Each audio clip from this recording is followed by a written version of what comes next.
The House and Senate came together last night to pass an emergency funding bill for the border crisis, despite efforts of Alexandria Ocasio-Cortez, who called it a Republican torture project.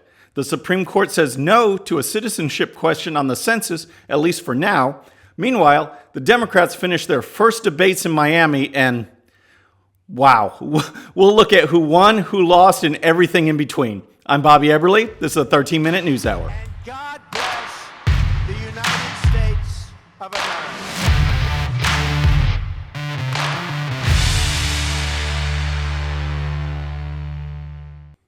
All right, friends, welcome to the show. We're going to talk border crisis, but first, I want to talk about my friends over at Bottle Breacher. I got these awesome whiskey coolers the other day, and they are so cool. Made in America, veteran-owned company. Just go to bottlebreacher.com, use coupon code Bobby13-A1 for 20% off the very best in man gifts, groomsmen gifts, corporate and promotional items. Just go to bottlebreacher.com, use coupon code Bobby13-A1. All right, folks, something awesome happened, amazing happened this week regarding the border crisis and the Democrats. For months and months and months, Trump talked about what was going on at the border. He talked about the crisis. He talked about how bad it was.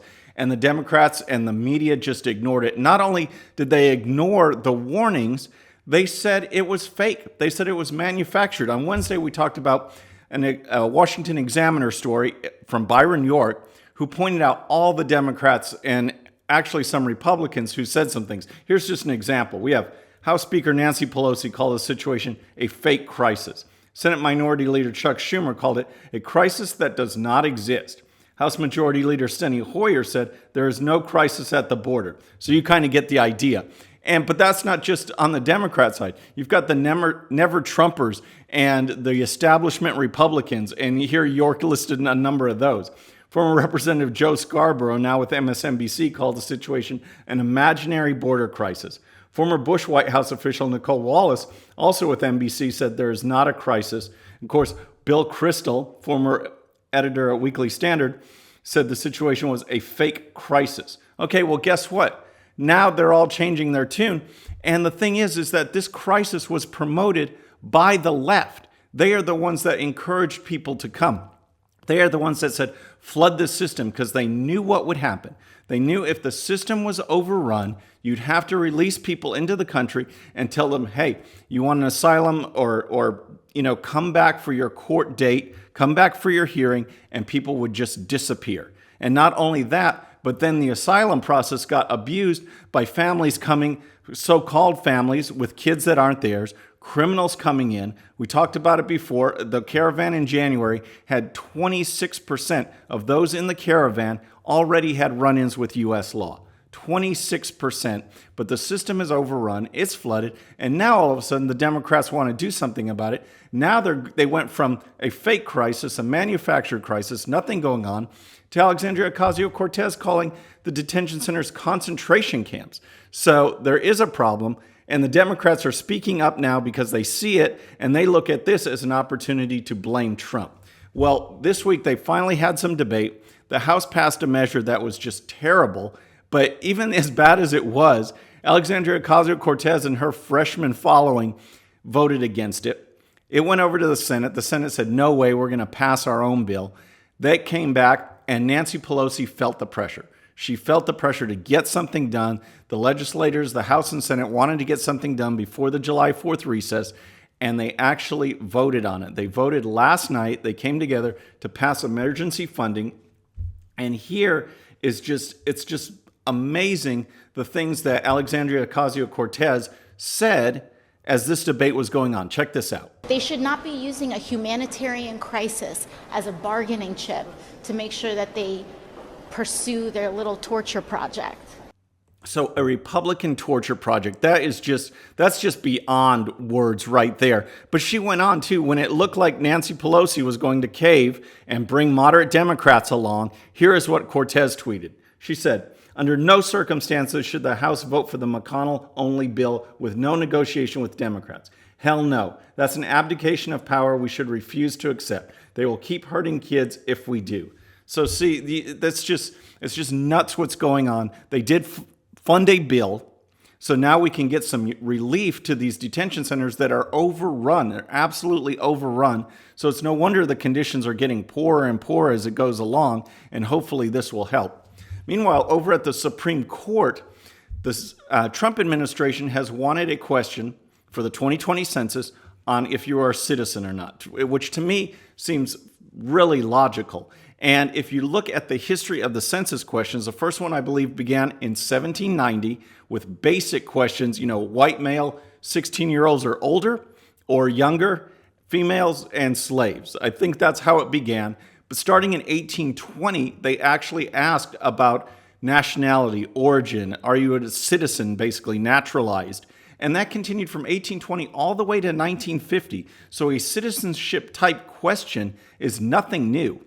Yet the Supreme Court said no, kind of, this week by saying that the Trump administration did not explain its rationale enough.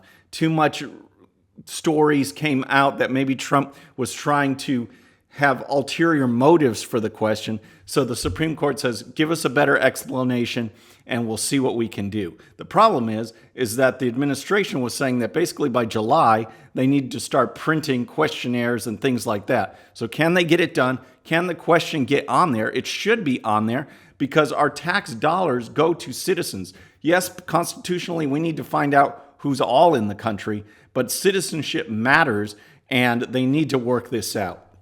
All right, folks, we're going to talk about the debates because I talked about scrubbing bubbles. I work hard so you don't have to. Well, I think I deserve that award more than ever because I sat through both debates and it was absolutely insane. Each one had their personality and each one had high points and a lot of low points. But I want to talk about first debate number one, all right?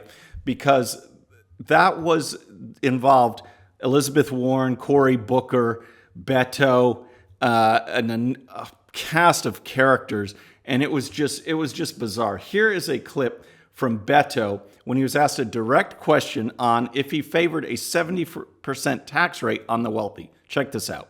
Would you support that? And if not, what would your top individual rate be? This economy has got to work for everyone. And right now we know that it isn't. And it's going to take all of us coming together to make sure that it does. Necesitamos incluir cada persona. So, yep, he doesn't answer, and he just breaks into Spanish. I mean, what is that? The look on Cory Booker's face was just absolutely priceless. Check this out.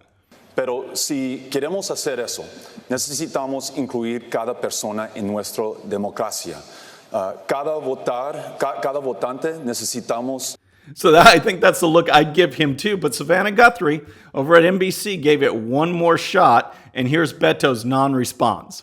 That's time, sir. I'll give you 10 seconds to answer if you want to answer the direct question. Would you support a 70% individual marginal tax rate? Yes, no, or pass? I would support a tax rate and a tax code that is fair to everyone. All right, but that wasn't even my favorite clip of debate one. If you summarize, if you look at everything, this was by far my favorite, and this is Julian Castro, former mayor of San Antonio in my state of Texas, and HUD secretary under President Obama. His quote, this just took the cake. Take a look at this. What that means is that just because a woman, or let's also not forget, someone in the trans community, a trans female, is poor, doesn't mean they shouldn't have the right to exercise that right to choose. And so I absolutely would cover the right to have an abortion. All right, so vote for Julian Castro for president, and he will cover abortions for men because he says we need to protect women and, of course, trans women, and they should be allowed to have full access to abortions. Trans women, those are men, okay? And yet, be happy because your abortions, you men out there, they're covered under Julian Castro. It was just amazing. So I think the winner of that debate was Elizabeth Warren. She spoke up. She did a pretty good job. She was the highest, popular polling person in debate one. Cory Booker did well. And then I think there was a next tier of Bill de Blasio, Julian Castro, John Delaney, and then, others at the bottom, and Beto bringing up the rear for sure. Then we go on to debate 2, which was more of the top tier. It was Joe Biden. It was Bernie Sanders. It was Kamala Harris and Pete Buttigieg. But this, at the beginning, this just sums up how far left the Democrats have gone right now. This is a start. This is a show of hands. Check this out. Raise your hand if your government plan would provide coverage for undocumented immigrants. All right, so we're talking taxpayer-funded health care for people that don't even belong in the country, people who are here illegally. Every one of those people would vote for taxpayers to fund health care for them. It's just outrageous. I would say for debate 2, Kamala Harris was the winner, followed by Joe Biden. He actually did really well, except for the fact that Kamala used the strategy that no one else did of going at the front runner. She went after Biden and she scored some points. And otherwise, Joe Biden did pretty well. The one that I was actually disappointed with, or that I thought would do better, was actually Bernie Sanders. And here he's asked if taxes would go up on the middle class due to all his socialist policies. Check this out. Will taxes go up for the middle class in a Sanders administration? And if so, how do you sell that to voters? Well, you're quite right. We have a new vision for America. So he went off on his new vision for America, but he never answered the question. So he was pressed one more time, and here's what he said.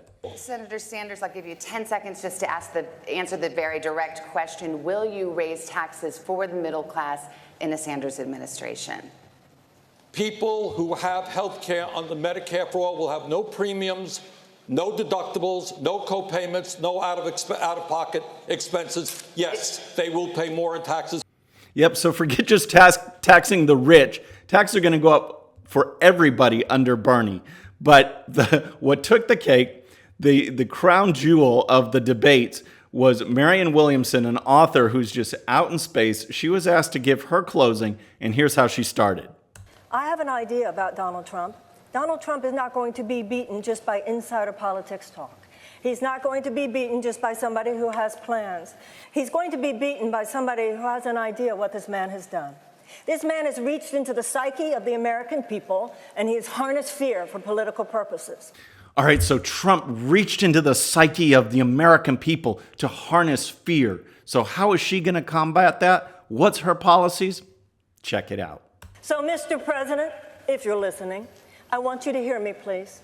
You have harnessed fear for political purposes, and only love can cast that out.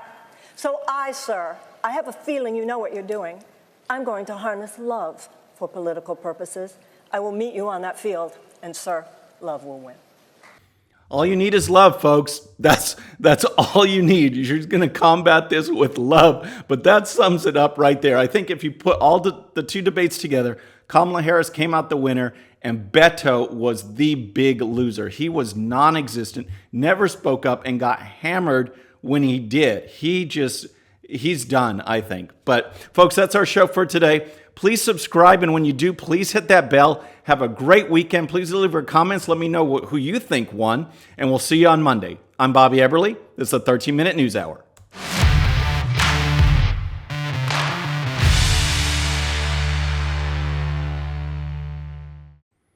Okay, friends, just a little reminder before you go, and no, this does not count against my 13 minutes.